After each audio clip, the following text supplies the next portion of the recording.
Karibuni sana. Naomba wakati huu tuweke tayari mioyo yetu kupokea kile Mungu amekusudia kwa ajili yetu.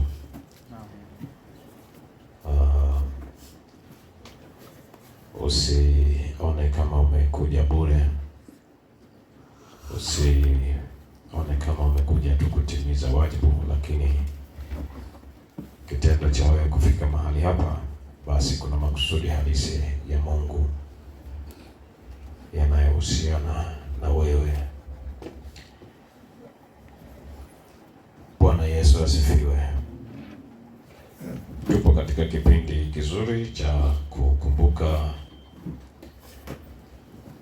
kuteswa na kufa kwa Yesu Kristo. Kipindi cha Kwaresma ambapo tuna kumbukumbu ya kufa na kufufuka kwa Yesu. Kwa kumbukumbu hii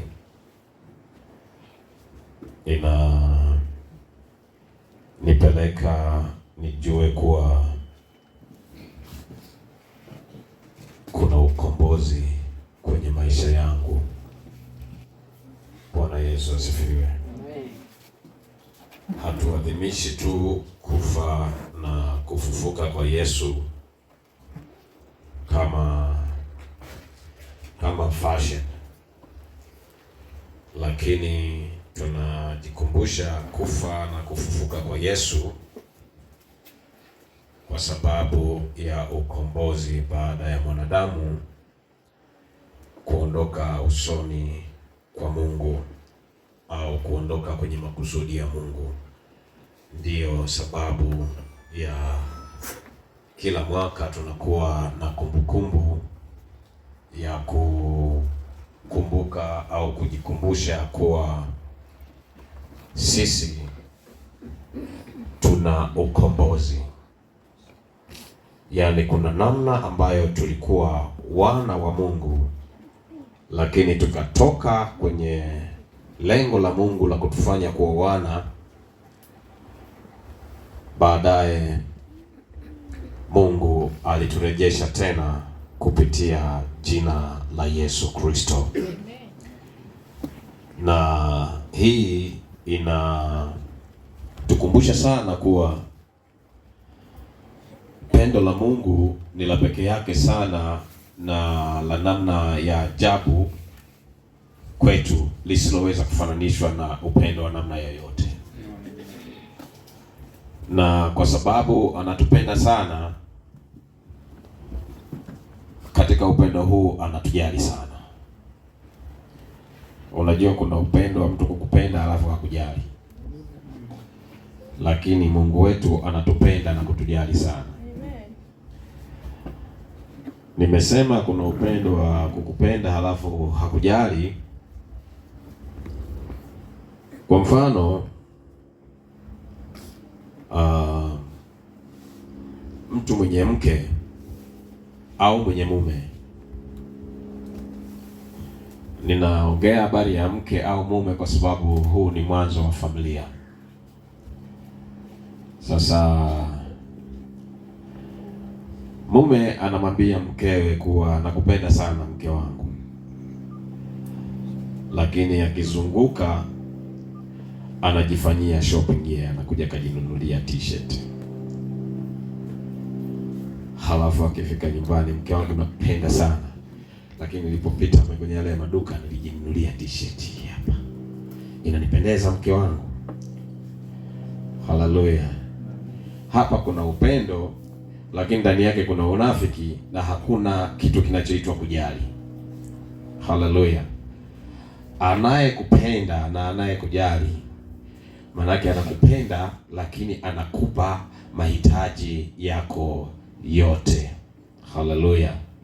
Huyu ndiye Mungu wetu anayetupenda na kutujali. Yaani anatupenda, anatujali na kutupa kila tunachokihitaji. Haleluya. Huyu ndiye Mungu wa pekee mwenye upendo. Na sasa Somo letu la leo litaongelea habari ya kufanywa wana wa Mungu. Na kwa sababu ya kufanywa wana wa Mungu, ndio maana nimekuja na topic inayosema unaweza kufikiri au kusema na kupenda, lakini hakuna viashiria vya unanipenda kwa kitu, sababu za kukupenda. Lakini hapa tunamkuta Yesu ambaye amekuja kutufanya sisi kuwa wana tena kama tulivyokuwa mwanzo, asili yetu. Yaani amekuja kuturejesha sisi kwenye asili yetu. Watu wa Mungu, usijione tu kuwa wewe ni mwanadamu tu, yani umeumbwa bila program yoyote ya kimungu. Hapana. Wewe upo kwa mpango halisi wa Mungu. Sio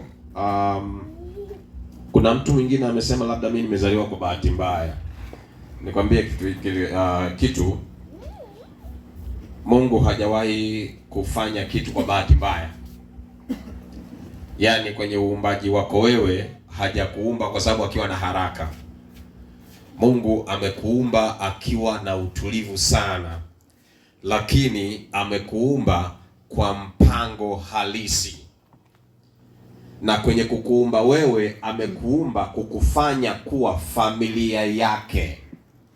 Haleluya. Kwa hiyo mara nyingi tunakuwa tunasema Mungu, mimi sijui yani mimi tu labda sisi kwa bahati mbaya, labda umezaliwa halafu humjui baba, labda umezaliwa tu wewe unamuona mama halafu humjui baba, labda umezaliwa halafu baba akakukataa kabla hujazaliwa hata kuzaliwa, halafu ukasema yani sijui mama tu, yani mama kwa sababu yani mama tu, ili tatizo la mama. Hapana. Wewe ili mradi umezaliwa, basi kuna mpango wa Mungu ndani yake halisi, na wewe ni mwana wa Mungu. Haleluya. Hapa hakuna mimi experience yangu na Mungu kuwa hakuna mwana au mtoto haramu kwa Mungu. Haleluya. Aliyezaliwa yoyote mimi simuoni kama haramu, isipokuwa kuna haramu ya vitendo ambavyo vimesababisha mtu kuzaliwa, lakini sio mtu aliyezaliwa. Mtu akizaliwa ni kwa mpango wa Mungu. Haleluya. Kwa hiyo hapa hakutakuwa na binadamu anaharamisha kilichokuwa halali mbele za Mungu pia. Haleluya.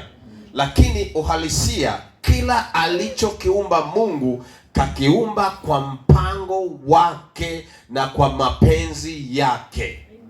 Kwa hiyo usije ukafika ukasema mimi baba tu akanikataa toka nimekuwa tumboni. Hapana. Uko na baba. Huyu aliyefanya kutokea maji akageuka kuwa mtoto, halafu akakaa kwenye tumbo la mama miezi 9, halafu akafanya ukazaliwa. Hapa hajafanya mtu akafanya ukazaliwa. Amefanya Mungu kutokea liquid mpaka ukazaliwa wewe, mpaka nikazaliwa mimi. Huyu ndiye mwenye mpango na mwenye kujua kesho yako ni nini. Mpango wake ndani yako ni nini? Yeye ndiye anayejua. Wazungu wanasema destiny, yani ile kesho yako hakuna mwingine anayejua, hata mama au baba. Yule mama umekaa ndani yake tumbo miezi 9, hajui wewe ni nani, lakini yupo yule aliyekuweka kwenye lile tumbo, ndiye anayejua wewe ni rais wa mapinduzi ya Zanzibar, wewe ni mbunge, anajua. Leo unajua tuko na watoto, unaona watoto, usije ukashangaa masamia wengine hao, baada ya Samia anakuja mwingine, kumbe tuko nao hao. Haleluya. Hao utakuta wabunge, utawakuta mawaziri, lakini wewe ukimwangalia hapa mtoto akija, mara kajikojolea, mara na mafua, mara yani unamuona kama sasa huyu mtoto na kikojozi huyo kikojozi ndo Mr. President huyo. Haleluya. Kwa hiyo sisi tunakuwa ni vitu ambavyo hatujui, na ndio maana tunaanzaga kuhukumu.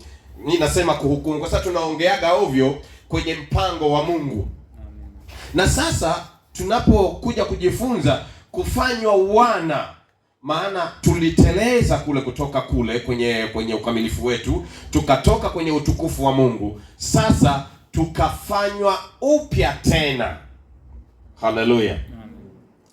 Ndio maana mara nyingi kama unakuwa makini kunisikiliza, na kuwa nasema usimdharau mtu yeyote. Yaani mtu yoyote vyovyote alivyo, awe amesoma, hajasoma, awe na pesa, awe maskini. Tena maskini ndio unatakiwa uwe na adabu ya kuheshimu kweli kweli, na usiwadharau, kwa sababu kutokea hapo matajiri wanatumia maskini. Kuna watoto unasema huyu mtoto hana akili. Huyu mtoto asiyekuwa na akili unayemuona wewe hana akili, ndiye mtoto mwenye akili, amepewa capacity yake imekuzwa, ni kubwa, ya peke yake sana. Haleluya. Ndio maana mara nyingi pia ukiwa kama unakaaga ukanielewa, nasemaga hivi, usiseme toto hili. Haleluya. Usiseme toto hili. Hakunaga toto hili. Kuna kuaga na watoto hawa. Mtoto huyu. Kila mtoto ni mzuri. Unajua mwingine unaweza kumuona labda kichwa kimechongoka kama hivi, kama papai, lakini huyu hujamuumba wewe. Sijui kama tuko pamoja darasani. Sasa watu tunafikiaga kwanza kumwangalia vile huyu alivyo, unaangalia unasema huyu macho yake naye sijui yamekaaje, yani kama umeyachomeka wewe. Haleluya. Sasa huu sio utaratibu wa mtu wa Mungu. Mtu wa Mungu, kila kilichotoka kwa Mungu ni haki na ni halali, kwa sababu ni cha Mungu. Jamani, Mungu hajawahi kukosea. Haleluya. Mungu hajawahi kukosea. Kwa hiyo kuna mapito ambayo siku zote mtu atapita.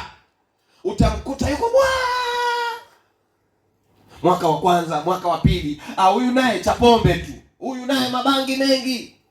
Lakini kumbe huyu mtu kwenye ujalema pombe na mabangi na ukahaba ule anaopitia ni mpango wa Mungu ndani yake humo mle. Haleluya. Mmoja wa hao ni huyu hapa anayesimama mbele yako. Mabangi mengi, mitungi mingi. Kumbe Mungu ameweka vitu ambavyo vilikuwa visiwezekana kufanyika hapa Nungwi, kafanya kupitia yule cha pombe. Haleluya. Kwa hiyo usimdharau mtu yoyote, kwa sababu ndani yake kilichokuwamo wewe hujui, ni Mungu peke yake. Haleluya. Kuna vitu ambavyo hata ukiwa na pesa huwezi kuvifanya, uwe na akili huwezi kufanya. Pale lazima atokee mtu mmoja hivi, chizi fulani, alafu Mungu anaenda kumtumia yule chizi, anaenda kubadilisha yale mazingira. Jamani, si tunamkumbuka Rahabu, tunamsoma. Rahabu alikuwa ni nani? Si alikuwa kahaba? Sasa sisi tunakataa habari ya kuwa mtu kahaba. Mwingine anafanya ukahaba sio kwa sababu anapenda, ni kwa sababu kuna mpango wa Mungu. Yaani kuna elimu fulani ambayo wewe ni lazima uwe mwalimu wa wale wengine kabla hawajakuwa affected. Lazima upitie pale ili uwe mwalimu wa wale. Amina baba. Haleluya. Theolojia niliyokuwa nayo sio ya chuo cha Biblia. Theolojia niliyokuwa nayo ni kutoka kwa Mungu kwenye mapito aliyonipitisha. Haleluya. Sasa sio naongea kwa sababu nimesomeshwa na askofu, nimesomeshwa na wale. Mimi elimu yangu halisi ni elimu ya kutoka kwa Mungu kwenye mapito aliyonipitisha. Na ndio maana siku zote siongei nikapiga mfano wa mtu fulani kabisa. Mimi nikiongea najipigia mwenyewe mfano. Maisha yangu niliyopitia ni mfano halisi wa kuweza kukubadilisha wewe na kuweza kukupeleka sehemu fulani, mfano ambao Mungu amenipitisha. Leo tunamsoma Rahabu ambaye alikuwa kahaba. Watu wakasema huyo ni kahaba tu, mpaka jina akapewa kuwa ni nani? Ni kahaba. Lakini huyu kahaba akaja kukomboa, tena sio watu, kakomboa taifa. Haleluya. Kahaba hivyo huyu. Haleluya. Sasa sisi kama sisi wana wanadamu tuna ile namna ya kuangalia, kama mzee Yese alivyoangalia akaona Meshaki huyu hapa, mtie mafuta, huyu hapa ndo huyu hapa, akamwangalia muonekano wa kijana wake akaona huyu. Lakini Samueli alivyofika pale, Roho Mtakatifu akakataa, akaletwa mwingine akakataa, akaleta mwingine akakataa, akaletwa mwingine akakataa. Alafu hivi watoto wako wote ndo hawa kale katoto ambako kamesahaulika, yani kitu ambacho wewe unaona hakina mpango, ndiko pale Mungu anapokwenda kufanya vitu vyake kabisa. Haleluya, amen. Kwa sababu Mungu ni Mungu wa mageuzi. Kukutengeneza mwanadamu, Mungu kukuumba mwanadamu. Unajua Mungu anapenda sifa, anapenda sana sifa.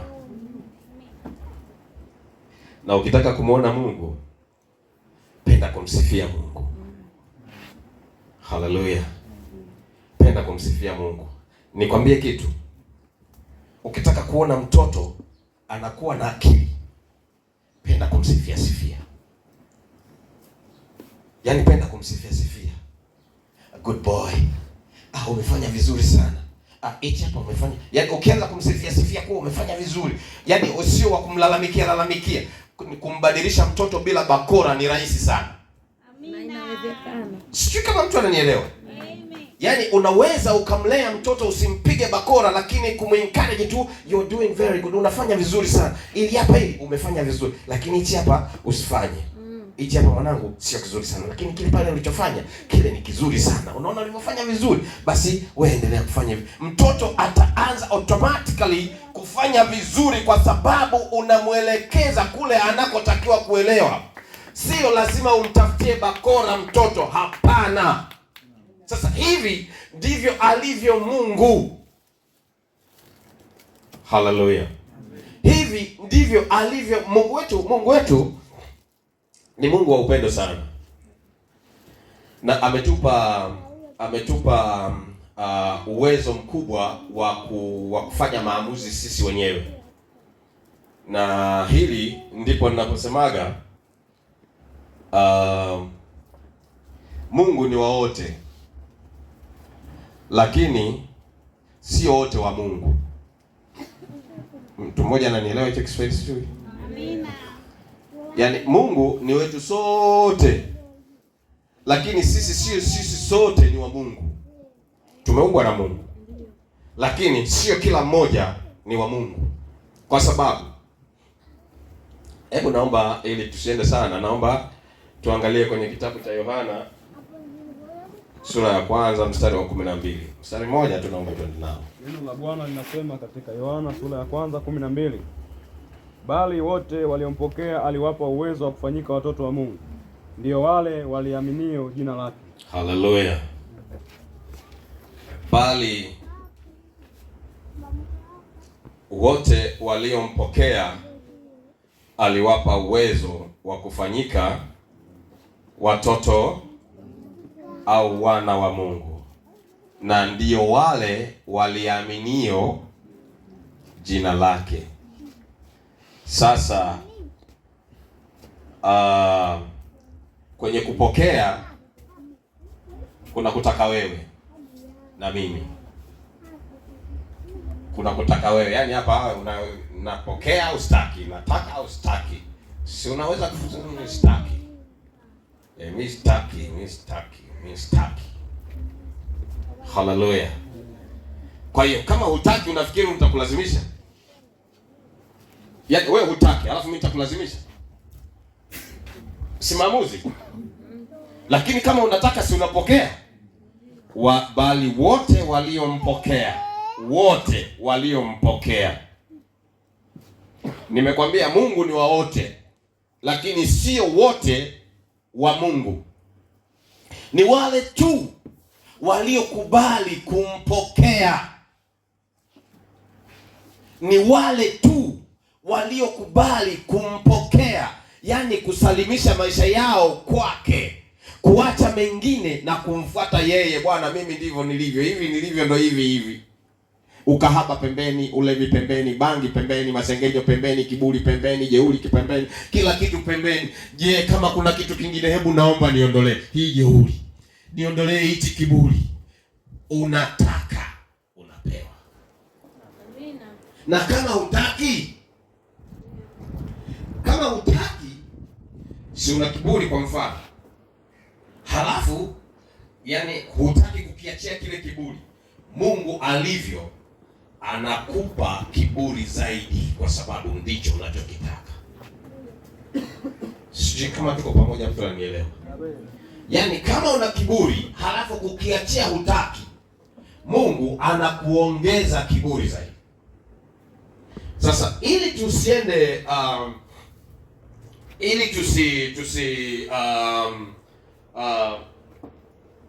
nisikupeleke bila evidence ya kuwa kile unacho kwenye maamuzi yako ndiko Mungu anakoelekea na anakofanya. Jamani, si tunamkumbuka Farao? Farao, Mungu alikuwa na watu wake kwa Farao, lakini Farao aliwafanya wale watu ni wa kwake na hakuwa na mpango wa kuwaruhusu. Mungu alimtuma Musa. Siku zote Mungu hafanyi kitu juu ya maisha yako kama hajamtuma mjumbe wake. Naweza kuwa mjumbe wako leo. Haleluya. Mungu hafanyi kitu kama hajamtuma mjumbe wake. Hafanyi kitu. Akamtuma Musa, kama sasa, hebu nenda ukamwambie Farao akupe watu wangu, uondoke nao, nina miadi nao, nataka watu wangu wakae pembeni. Farao akamwambia Musa, hapana. Wewe huyo Mungu aliyekuagiza yani nikupe watu wewe, huyo ni Mungu gani? Yaani akajiona yeye ana uwezo kama Mungu wa kuwamiliki watu ambao Mungu anasema watu wake. Haleluya. Akafanya kiburi. Na alipofanya kiburi, hebu tuangalie kwenye kitabu cha kuna vitabu nataka tuende polepole. Samueli wa kwanza sura ya 16 na mstari wa 14. Samueli wa kwanza sura ya 16 mstari wa 14. Ndio. Neno la Bwana linasema katika Samueli wa kwanza sura ya 16 mstari wa 14. Basi roho ya Bwana ilikuwa imemwacha Sauli, na roho mbaya kutoka kwa Bwana ikamsumbua. Mstari wa 15. Inatosha.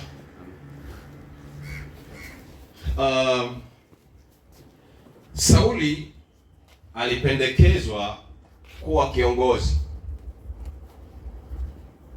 lakini Sauli aliingiza kiburi, na kwa sababu aliingiza kiburi, Mungu alimwacha. Lakini mimi nasemaga sio Mungu alimwacha, isipokuwa kwenye kile kiburi yeye Sauli ndiye aliyemwacha Mungu. Yaani aliondoka kwenye uso wa Mungu kwa kile kiburi chake. Haleluya. Amen. Na baada ya kuondoka kwenye uso wa Mungu, si amefanya kiburi? Mungu akaongeza mle kwenye ule moyo, akaongeza ugumu. Maandiko yanatuambia akaongeza ile roho mbaya. Jamani, sio kila kitu kibaya kinatoka kwa shetani. Sijui kama tuko pamoja. Sio kila kitu kibaya useme kinatoka kwa shetani. Vingine inakuwa ni kwa sababu wewe umekuwa sababu vitokee. Yaani unaambiwa hichi sio cha kwako, wewe umekumbatia, umeking'ang'ania. Hiki achana na chenyewe, wewe unakwenda kinakuangusha, wewe hakuna, unakinyanyua, kinakupeleka wewe una hakuna cha kwangu. Kinakupeleka mwisho kinakumaliza. Ni kwa sababu umekuwa ni king'ang'anizi kwa kile ambacho sio cha kwako, si sahihi. Na sio kama unakuwa hufahamu kitu gani kinachoendelea kama kibaya au kizuri kwako. Siku zote tumepewa roho ya kufahamu. Kikiwa kibaya ni lazima ujue hapa anafanya kibaya. Kwa mfano,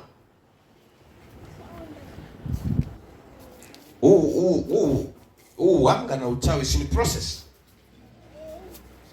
Ndio, ni process eh? Yaani unaanza kwanza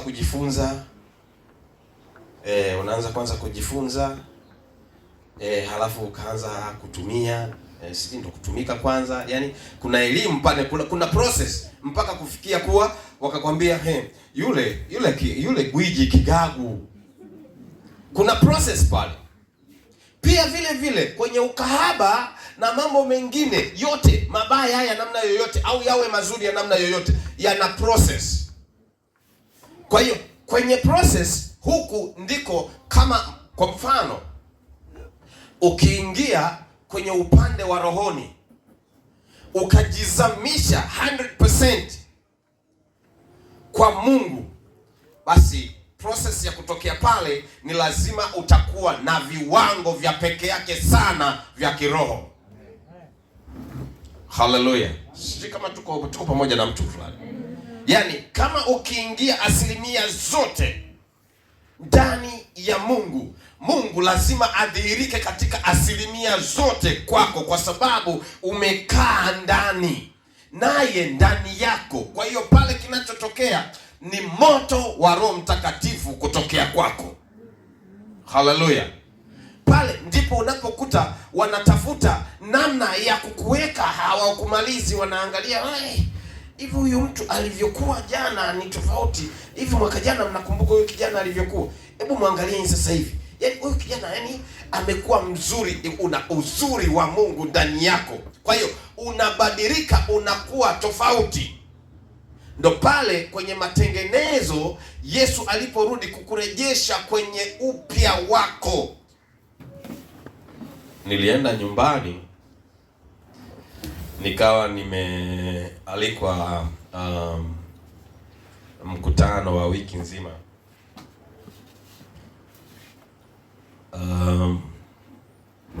Sasa asilimia ya watu wazima kule wanajua Shadrack Mabangi,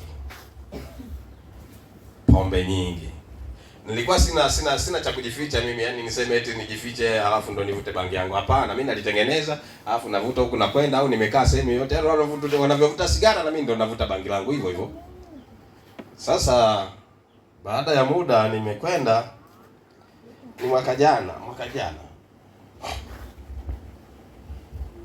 nimehubiri siku ya kwanza, siku ya pili, siku ya tatu mkutano ulikuwa mkubwa sana. Watu wanakuja kumwangalia Shadrack. Haleluya. Amen. Hivi yule Mabangi ndio tunasikia ana mkutano, yani anahubiri. Sasa kijiji kizima kikapewa taarifa kuwa yule Mabangi yule cha pombe yule mzee wa maroba naitwa. Mimi mpaka gongo nilikuwa napeleka. Nikifika nyumbani viroba vikikosekana gongo nafagia. Mimi nilikuwa sie. Sasa watu wamekusanyana, watu wamekuja wengi sana. Alafu babangu mpaka leo bado anaupiga mtungi. Anauchapa vizuri tu. Sasa siku hiyo hakuja. Alikuja mamangu. Ilibidi nimuite mama, akaja kwenye madhabahu pale juu. Nikamwambia mama, hebu sema unavyojisikia sasa. Akachukua mic akasema, nyie Mungu anabadilisha. Yaani hakuwa ana neno la kuongea zaidi. Mungu yalibaho. Yaani jamani, Mungu yupo. Huyu mtoto si mnamjua? Mimi yani mama kumbe alikuwa kashakata tamaa. Wazazi msikate tamaa na watoto. Amina. Haleluya. Tusikate tamaa na watoto. Mungu ana makusudi makubwa sana kwa hao watoto ambao tunafikiria labda wamepotea. Hapana. Jamani, huyu mtoto mimi nilikuwa nimekata tamaa. Lakini leo namshangaa. Huyu mwanangu mimi huyu anasimama anaongea habari za Mungu. Mimi na Mungu ilikuwa unanipeleka wapi na wapi? Na ndio maana mpaka Mungu ameniita kutumika. Mimi nikaona wewe Mungu huwezi kuwa rafiki yangu. Wewe unawezaje kuwa rafiki yangu mimi wakati bado nina marosto ya mabangi? Unawezaje? Nilikataa uchungaji mara ngapi? Wakina Meshaki hao mwisho wakawa wanaona sasa wewe inabidi uchunge. Si hapa. Si hapa. Wewe ndio umeitwa. Mimi nikasema hapana, mimi Mungu, wewe huwezi kuwa rafiki yangu kwa sababu mimi nimeambiwa bangi kimoja pafu moja miaka 7. Sasa miaka 7 mimi nimevuta karibu miaka 18 sijui 20. Sasa 7 mara ngapi zile pale, alafu mimi nilikuwa ndio sigara yangu.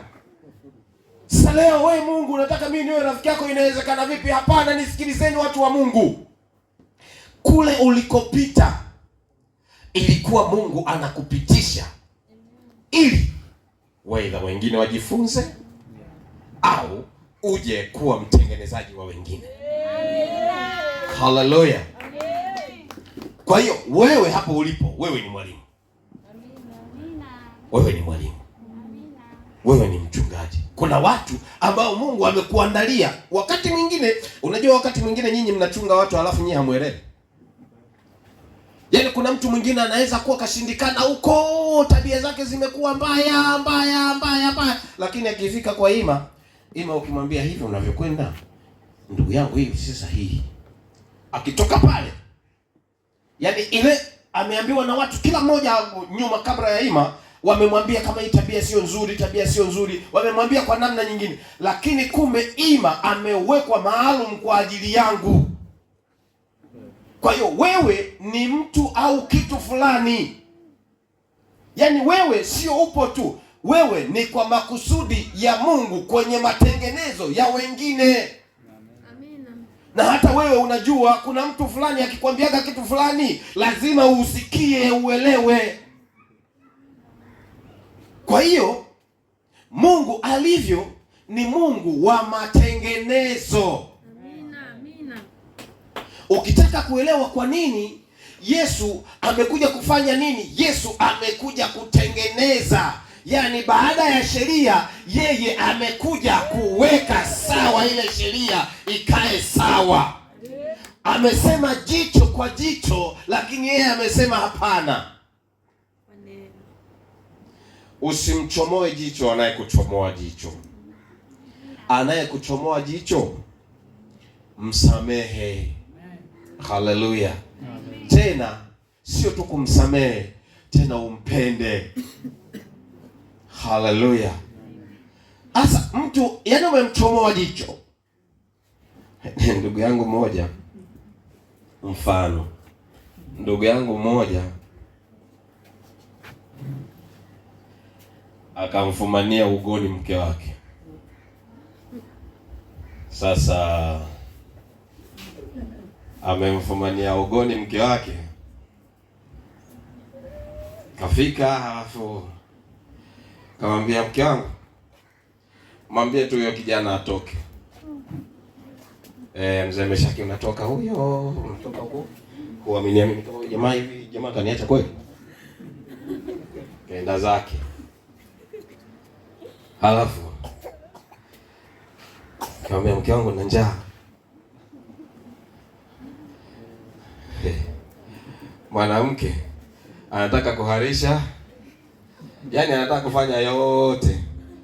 Jamaa anamwambia mke wangu, inawezekana tu umeteleza, mimi na njaa.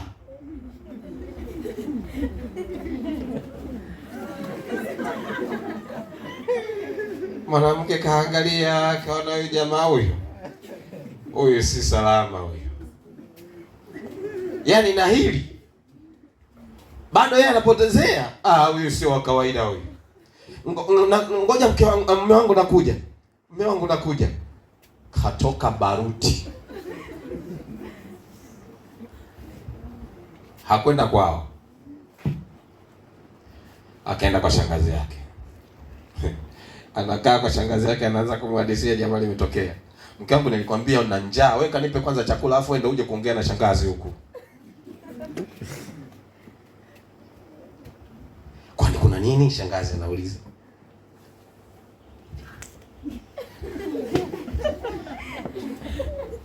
Nini tatizo? Nini tatizo mwanangu? Hebu niambie, mzee anakwambia ana njaa.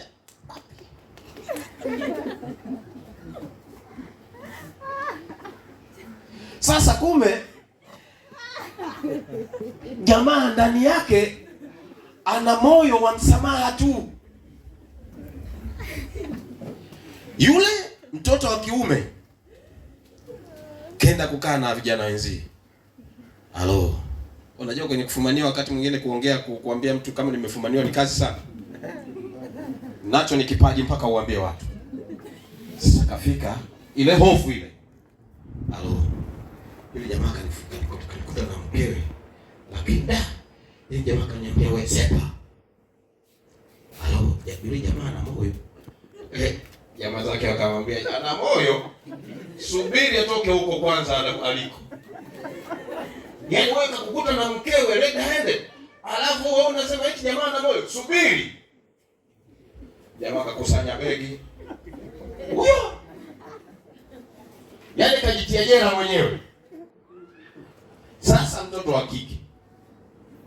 Kila kiulizo na shangazi. Na jamaa anamsisitiza kama mke wangu nina njaa, hebu potezea yaliyotokea yametokea. Sasa shangazi anauliza, yaliyotokea ni yapi? Ni tatizo. Shangazi, sasa baada ya mwanaume ndo aseme tatizo lililotokea, yeye mwenyewe kaanza. Shangazi, mimi siendi kwake. Huyu sio mtu wa kawaida huyu. Ni tatizo, nakwambia huyu kanikuta na fulani. Halafu katukuta kama tulivyo, lakini eti anatuambia twende, halafu ananiambia na njaa, mimi nipe chakula. Huyu simpi chakula kuanzia sasa hivi, sio mume wangu. Kajipa talaka mwenyewe. Haleluya. Kajipa talaka. Sasa hapa huyu jamaa alitumia neno moja la muwasamehe pia. Haleluya. Baada ya kuwasamehe, jamaa hakujisamehe, akaenda kusafiri. Sijui kama atarudi mwaka gani, sijui kama atarudi, sijui kama hatarudi. Mwanamke kajipa taraka mwenyewe. Sasa hii inatufundisha nini watu wa Mungu? Tunapokosea tusiombe msamaha, tusipewe msamaha. Tunapokosea tusipewe msamaha. Tusamehewe. Okay. Lakini sasa watu wa Mungu, hawa watu wawili hao, mimi bado siwalaumu. Tunamkumbuka Yuda. Tunamkumbuka vizuri Yuda. Huyu Yuda alikuwa ni mwanafunzi mzuri wa Yesu. Na Yesu alikuwa ni Mungu. Yesu alimjua Yuda kama huyu ni msaliti. Lakini Yuda kwa sababu alipenda pesa, Yesu akampa nafasi ya utunza pesa.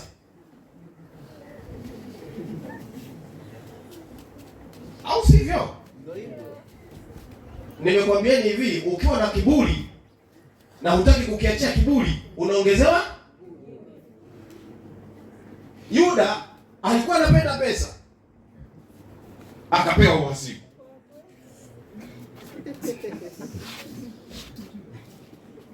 Yuda ile pesa aliyomuuza Yesu ikamgeuzia kwa kitanzi. Kwa hiyo, yani baada ya kuwa amekosea Yuda, naamini maana naliona kosa la Yuda pale ni kujinyonga. Kwa sababu kwenye mpango halisi wa Mungu Yuda ilikuwa akamilisha kazi ya Mungu. Lakini baada ya kukamilisha mpango wa Mungu, ile alikuwa aulize toba tu, Mungu nisamehe nimekosa. Kwani Petro alikosa mara ngapi? Si alimkana? Tena aliambiwa kabisa kama wewe utanikana. Yuda hakuambiwa, lakini Petro aliambiwa kabisa kama wewe utanikana. Tena utanikana mara tatu. Jamani, msikie jogo. Ndio yale niliwaambia kama sikiliza. Bwana nimekosa. Haleluya. Hichi ndicho Mungu anachokitaka kwetu, useme nimekosa. Na unaposema nimekosa, manake achana na lile ambalo umelikosea, usirudie tena. Mungu amekuja ili kutusamehe madhambi na makosa yetu. Anasema Isaya huyo, anasema dhambi zenu zijapokuwa nyekundu kama bendera, nitazifanya kuwa nyeupe pe kama theluji. Faraja, simama. Mmeiona t-shirt ya Faraja? Mmeiona ina rangi moja, lakini imeharibiwa hiyo rangi. Umeiona? Sasa ni mfano halisi. Umekaona hapo kadogo? Hiyo t-shirt haikutakiwi kuwa na hapo kadogo. Mtu mmoja ananielewa na mfano wangu? Hiyo t-shirt ni nyeupe au maziwa? Ni nyeupe pe, si ndio? Lakini ina kadoa, tena kadogo sana. Sasa hapo kadoa, kaa mamangu, asante sana, Mungu akubariki. Sasa hapo kadoa hakakutakiwa kuwapo. Kwa hiyo Mungu anavyotutaka sisi, anatutaka, ndio maana nasemaga wokovu. Mimi mtu ananiambia mimi nimeokoka miaka 30 iliyopita, mimi naona kama mzushi. Ni kweli umeokoka miaka 30 iliyopita. Lakini anasema Mungu wetu yeye ni mpya kila inapoitwa leo. Kwa hiyo mimi na wokovu ulio miaka 30 mimi ni adui. Yaani wokovu wako wewe ni lazima uwe mpya every day. Usije ukasema mimi nimeokoka miaka 30, mimi mkongwe kwenye wokovu. Hakuna mkongwe kwenye wokovu wala hakuna mpya kwenye wokovu. Wokovu ni wokovu tu. Jana, wa leo na wa kesho, wote huu ni wokovu tu. Haleluya. Maana yake wokovu wa miaka iliyopita ushakuwa wewe mzoefu. Kwa hiyo wakati mwingine unaweza kuwa mfanya dhambi makusudi, alafu unafanya dhambi, alafu unarudi, nisamehe. Unakwenda tena huyo mzinifu mkubwa, alafu nisamehe. Kuna kitu kinaitwa kitubio.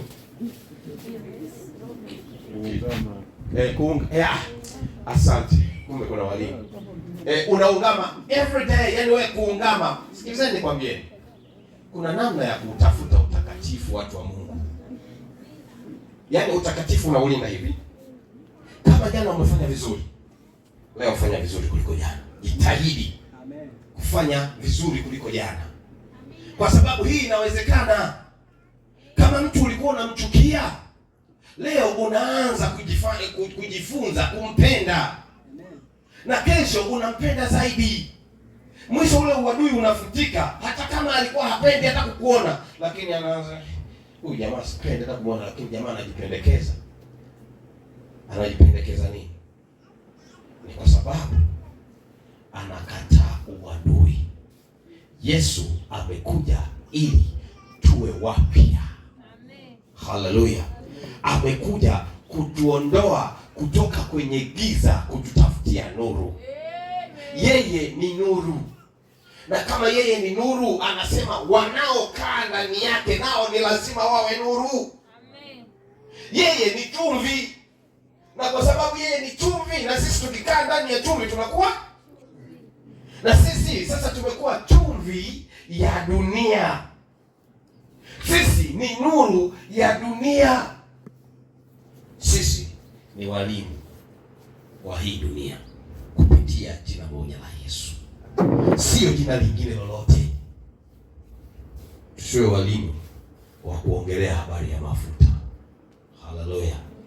Walimu wa kwenda kutumia chumvi. Walimu wa kwenda kutumia keki na biskuti tunasema za upako. Kusikuweko na mtu mmoja mjinga katika nyumba hii. Haleluya. Kusikuweko na mtu mmoja pumbavu katika nyumba hii. Yaani amesema hivi, kwa jina langu. Maandiko yanasema amekuja kwao. Wale wote waliompokea aliwapa uwezo wa kufanyika. Wale wote waliompokea aliwapa uwezo wa kufanyika wana wa Mungu. Hivyo wewe umepewa mamlaka halisi ya kimungu. Una mamlaka halisi ya kimungu. Yaani huyu Yesu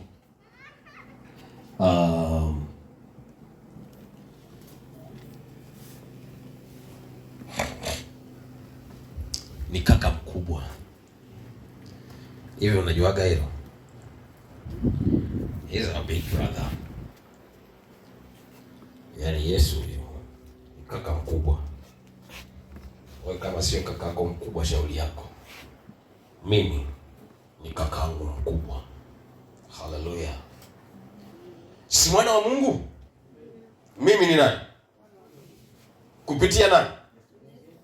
Sasa yeye si big brother. Sasa Yesu ndo amenifanya mimi niwe mwana wa Mungu. He's my big brother. Na kwa sababu hiyo nakwambieni hivi, najidai kweli kuwa na big brother kama Yesu. Nikitaka kukwaruzwa tunakimbilia kwa brother. Sikiliza.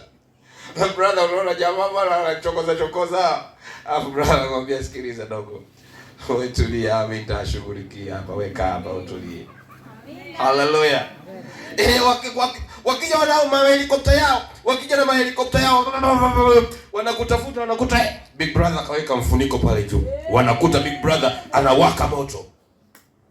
Wakija na magonjwa yao, wanamkuta big brother yuko pale ameweka uzio, wanakuta bahari, sasa haya magonjwa tunampelekea nani? Wanaondoka zao, wakiondoka wanakaona kale kajamaa kachawi kweli kweli, lakini sio kachawi kweli kweli kwa sababu big brother yuko pale. Uko na full security, usiingize hofu. Amekuja kukufanya uwe mwana. Lakini anachotaka ni ukubali kuishi katika misingi na matakwa yake, katika njia zake. Ukiishi kama anavyotaka, wewe unakwenda pale panapotakiwa kufika siku moja. Amina. Haleluya. Na mpango wake anasema ninakwenda kuwaandalia makao. Jamani, tunaongelea tukiwa ni siku chache tunakwenda kwenye kusherehekea kufa na kufufuka kwake. Huyu jamaa yani kautoa uhai wake kwa ajili yangu. Hivi ni nani kwenye maisha haya anaweza kufanya hii? Huu ni upendo wa namna gani? Ni upendo wa namna gani? Nikwambie kitu. Uko salama ndani ya Yesu, uko salama. Lakini iko safari ya kwenda mbinguni, iko kweli. Na huyu Yesu atarudi kweli. Alikuwepo. Nisikilizeni kitu. Nimekuwa nikisikia conversations fulani wanasema wazungu wametuletea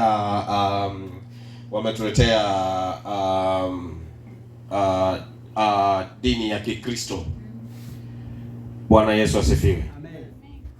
Mimi nawashukuru wazungu walioleta dini ya Kikristo. Amen. Haleluya. Mimi nawashukuru. Halafu wanasema inawezekana Biblia hii aliyobeba ndugu yangu Meshak imechakachuliwa mara kadhaa. Wachakachue watakavyochakachua. Ishanipa mwelekeo wa kuwa Yesu ndiye njia na kweli. Unibanduya. Ya jambo tu ndo ninapopata kamia. Mengine ya kwao. Yesu ndiye njia, kweli. Anasema kila anayetaka kwenda kwa Baba lazima apitie.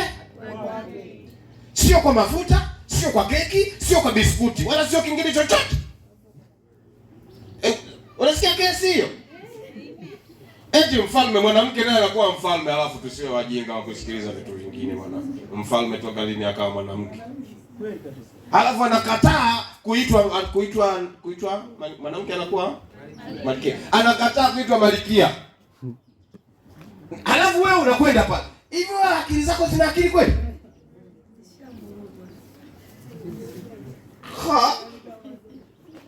Yaani mazombi mengine yako na akili zao kabisa, yani alafu unageuzwa zombi.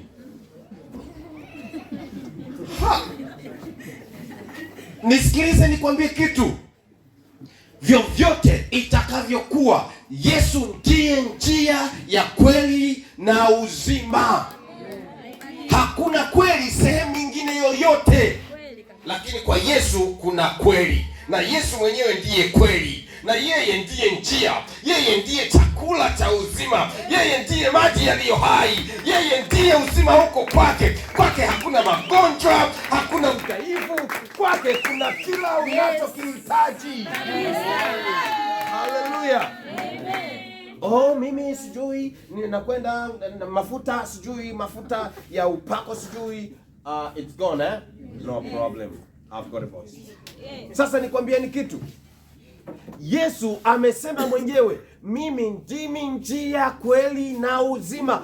Kila anayetaka kuja kwa Baba yangu ni lazima apitie kwangu. Jamani, ni lazima apitie kwa Yesu. Na yeye ndiye aliyetuahidi, mwenye ahadi za kweli, mwenye upendo wa kweli. Huyu ambaye alimwambia Mariamu, alimwambiaje Mariamu? Sikiliza, huyu kaka yako hajakufa. Haleluya. Si Lazaro? Huyu mwenye mamlaka ya kukataa kifo ndiye ambaye amekupa mamlaka, amekukaribisha kwake. Wewe usijichukulie simple kama hivyo. Sijui kama mtu ananielewa. Amina. Wewe usijichukulie hivyo. Wewe ni wa thamani kuliko vile wanavyosema. Wewe huna mpango wowote. Wanakwambia huna mpango, wakati yeye anakwambia Baba yangu atakuheshimu na anakuheshimu. Amen. Unaheshimiwa na Mungu. Sio na Samia. Sijui unanielewa? Unaheshimiwa na Mungu. Jamani, sio na sijui kama mtu ananielewa. Heshima yako ni ya juu mno. Wacha waseme sijui wewe nawe sijui ulikuwa, nilikuwa ya kale. Sasa wanataka kufanya nya ya juzi iwe inanuka leo. Yale yaliyopita yashapita. Amina. Watasema alikuwa, kweli nilikuwa. Na mimi sikatai. Ukiniambia ulikuwa mzee wa mabomu, nilikuwa mabomu, ndio makombora. Ulikuwa mzee wa mitungi, kweli, sio tu mitungi, mpaka madebe. Amina. Lakini nilikuwa yule wa jana, sio wa leo. So you don't talk about yesterday. Yesterday was yesterday and today is me. Hallelujah. Amen. Yeah, mimi sikiliza nikwambieni. Miaka 10 na ngapi iliyopita, miaka 11 iliyopita mimi nilikuwa babu. Lakini sasa hivi nani anasema babu? Hivi nani anaweza kusema miaka yangu halisi? Mtu mmoja tu aguess miaka yangu halisi ya sasa hivi.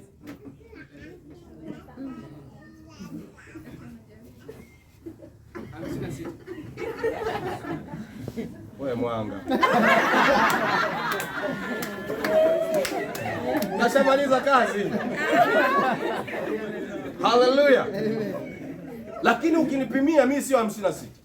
Yes. Hallelujah. Unasikia kesi? Huyo kasoma profile yangu. Kasoma profile. Asingesema 56. Lakini mtu wa miaka 56 unaweza kufikiria mtu wa miaka 40 na kadhaa hivi. Hiyo ni kazi ya Yesu. Hallelujah. Sasa niko na 56 sasa hivi. Miaka 8-10 iliyopita mimi nilikuwa na miaka 90. Ngundi sana. Nilikuwa mzee kuliko wewe. Kweli sio kweli? Kweli. Wanaonifahamu mimi nilikuwa mzee. Nikaitwa babu. Lakini Yesu mtengenezaji akachomoa maspana ya uzee. Akachomeka maspana ya upya akaweka. Sikiliza, nimekuweka wewe. Sasa sasa hivi mimi ni HB mmoja wa ajabu. Hallelujah. Nakwambia geni mimi usije ukunikubali, mimi najikubali mwenyewe. Usisubiri wewe unikubali. Hallelujah. Mimi sio wale wanaokwenda kugwabua rangi zao sijui. Hapana. Mimi najikubali mwenyewe, mimi HB. Lakini siendi hivi wala sishushi nguo. Lakini HB. Amen. Hallelujah. Sasa ninachosema watu wa Mungu tumekuja, Yesu amekuja ili atufanye kuwa wana. natamani mtu mmoja aelewe kuwa yeye ni special sana, ambaye tayari yuko tayari kwenda kutengenezwa na Yesu ili azaliwe kuwa mwana wa Mungu, sio mwana wa Shadraki. Azaliwe kuwa mwana wa Mungu, tena Mungu anayeishi. Amen. Kwa jina la Yesu. Haleluya. Wewe ni mwana, wewe umetengenezwa. Yani unajua dadangu, wewe sasa hivi ungekuwa na wewe ungekuwa ushakuwa kibibi fulani. Kweli sio kweli? Walika wenzio sasa hivi si wanaweza kuwa unawaamkia. Walika wako ukimwona wakati mwingine unatamani useme shikamoo, halafu akikuangalia na yeye mtoto huzoe, yani yeye anakuita mtoto wakati lika yako. Kwa sababu Yesu matunzo yake ni ya peke yake sana. Mwili wa mwana wa Yesu hauchezewi, haufujwi.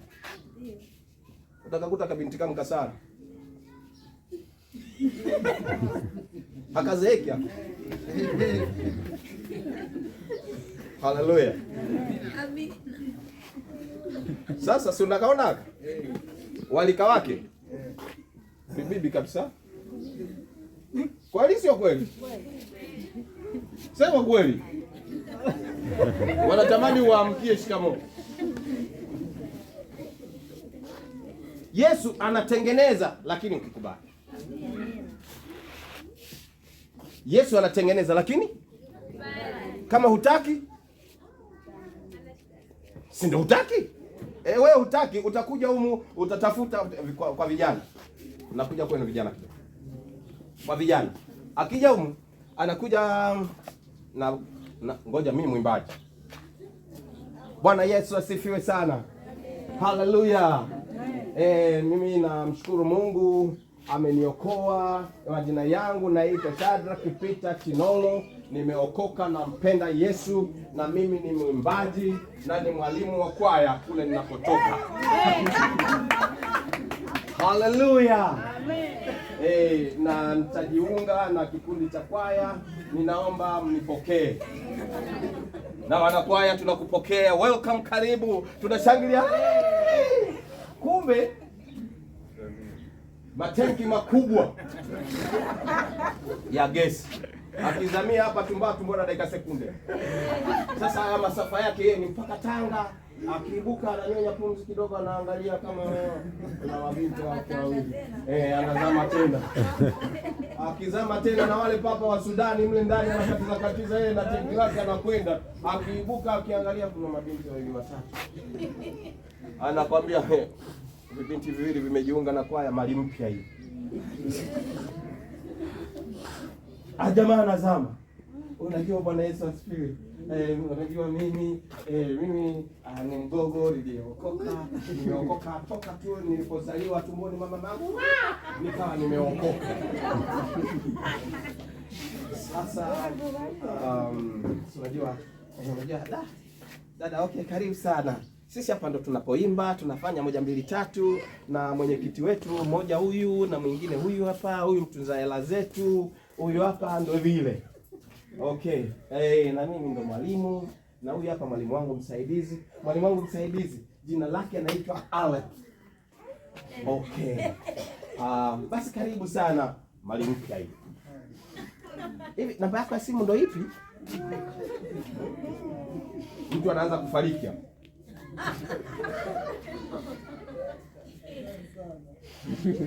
Matatizo.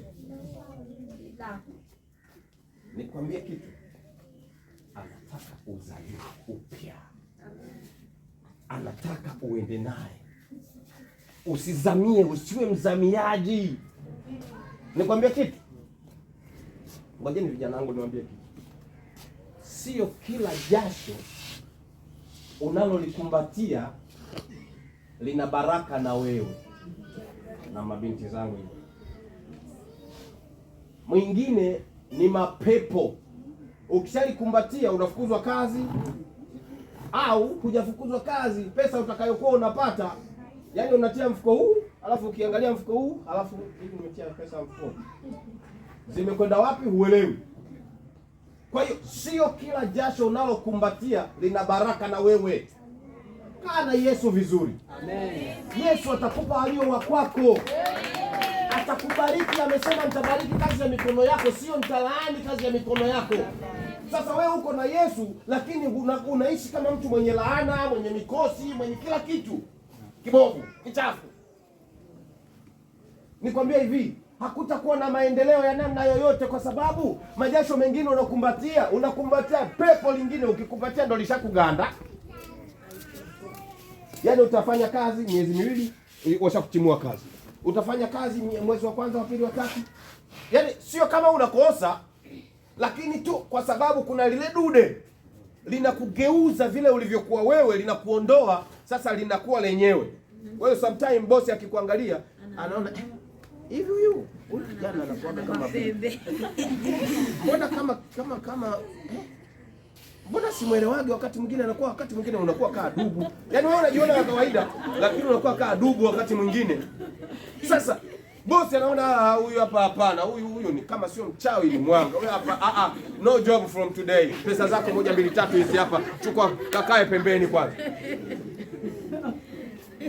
Alafu unaanza yaani hivi imekuwa kwaje? Yaani yule bosi kama anavuta bangi yule. Unamsingizia bosi anavuta bangi. Havuti bangi. Umelikumbatia helikopta fulani ambalo hilo wakati fulani tu likikuondoka unarudi kwenye Shadrach. Hiyo ndio Shadrach. Sasa linapofika, unajua kuna mapepo mengine ni ya mateso tu. Yaani yanakuondoa kwenye baraka. Sitaki uingie rohoni, nataka ukae mwilini kabisa. Yaani kaa mwilini kabisa. Usiingie kwa rohoni, wacha ondoka kwa Yesu kabisa. Nataka tuingie kwenye somo hili. Ondoka kwa Yesu kabisa. Hivi mikosi inatokea gapi? Wewe unafikiri mikosi inakujaga tu? Haiji tu. Mikosi tunaifuataga wenyewe. Haleluya. Mikosi tunaifuataga wenyewe, watu wa Mungu. Yaani hakuna kitu kinakuja tu. Wewe ndiyo sababu. Sasa nikwambie hivi,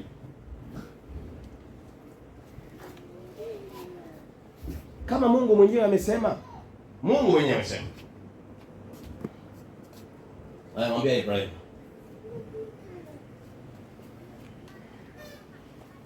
nimekubariki, atakaye kulaani amelaaniwa. Hizi laana zinatoka wapi? Tayari tunaona neno atakaye kulaani, atakaye, si ndio? Kwa hiyo sio mama una laana, ila zinaletwa. Na kama zinaletwa, zinaweza zikaletwa, lakini zikikuta kuna ukuta wa brother mkubwa. Kuna mtu ananielewa? Hizi laana zinarudi zilikotoka. Haziji kwako kwa urahisi. Na haziji. Lakini zikikuta mwenyewe unazisherehekea. Kwa nini zisije? Kwa nini zisije? Hivyo unajua kama unaloga kila siku. Wewe unajua? Kama hurogi kila siku, unaloga kila siku. Yaani wanakuroga kila siku. Wewe huoni na wala hujui. Unachapa usingizi. Halafu ukiamka wakati fulani, sisi nilikuwa naota.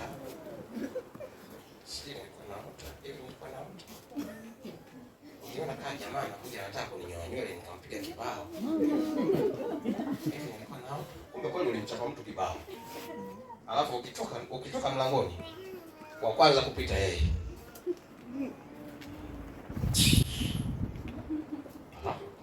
Vipi wewe? Kwani vipi? Alafu naanza kujiuliza. Jamaa vipi? Kwani mimi sina mazoea naye, sijui alafu vipi? Sasa nifanye nini? Ni jitu nyingine mama. Eti najifanya milokole. Inajifanya milokole. Kumbe kaja kaukuta wa big brother. Jesus Christ. Hallelujah. Akiukuta huu ukuta lazima aende akaongee kwa wenzio, jamani mlinituma kazi ya kwenda kukata nywele za Meshaki, lakini nywele za Meshaki hazikatiki kizembe namna hiyo. Nendeni wenyewe. Mimi said. Anakuja mwingine. Hivi nyinyi mnafikiri wanga na wachawi wanaokoka kwa njia gani? Wakifeli, anakuja kila siku. Dukani kwako mama anakuja siku nyingine unakuta wamemwaga maji pale, alafu unaangalia unasema Mungu awabariki sana. Alafu siku hiyo ndo unauza kuliko siku zote. Hallelujah. Kwa sababu alafu unapokuwa unauza sana wanakuangalia sasa wamekuja kumwaga mambo yao. Alafu unauza sana siku hiyo, yani katika wiki hiyo unauza kuliko, alafu wanakuangalia huyu jamaa huyu, wanasema ile lugha ya kistaarabu, wanasema kaaga kwao. Sio kuaga kwenu. Ni kwa sababu unaye mwenyewe. Wengine wanakuambia eti sijui kuna elimu nyingi zinazotokea sasa hivi. Wanakuambia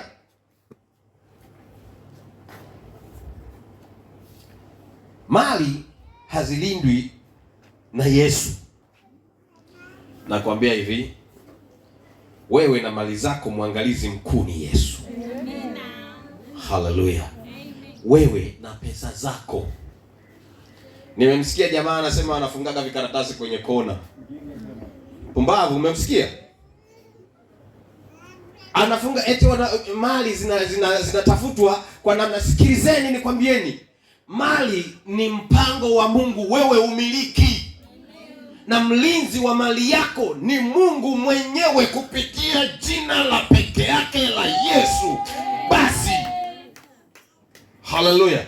Na ndio maana nimekwambia hichi kitabu kizuri hichi. Hichi kitabu kizuri hichi.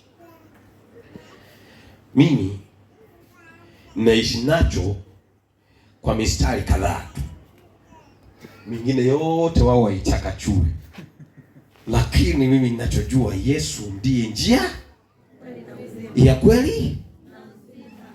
Si amesema yeye? Na mimi nachukua ahadi zake. Amesema nakwenda kukutengenezea makao. Sikilizeni nikwambieni kitu. Mimi na vitu kadhaa ninavyovipenda kwenye maisha yangu. Napenda kula vizuri. Napenda kulala vizuri. Hata mkinicheka. Lakini napenda kula vizuri. Napenda sana. Halafu napenda kulala vizuri. Lakini napenda kuishi vizuri pia. Hallelujah. Napenda maisha bora. Sasa hivi vyote vinakuja ukivifungamisha vyote, ndani yake unaikuta kuna raha na furaha ndani yake. Mimi unikuti nimenuna tu kizembe. Hata ukininunisha nikikujua kama wewe unanisakama kwenye mambo fulani, sikutukii isipokuwa na kufungia tinted. Unajua tinted? Na kufungia tinted na kuwa bang. Yaani wewe ni rafiki yangu lakini nakuogopa. Wewe ni rafiki lakini wewe unakuwa makini kweli, unakuwa na distance na wewe. Lakini ni rafiki yangu. Wewe unafiki.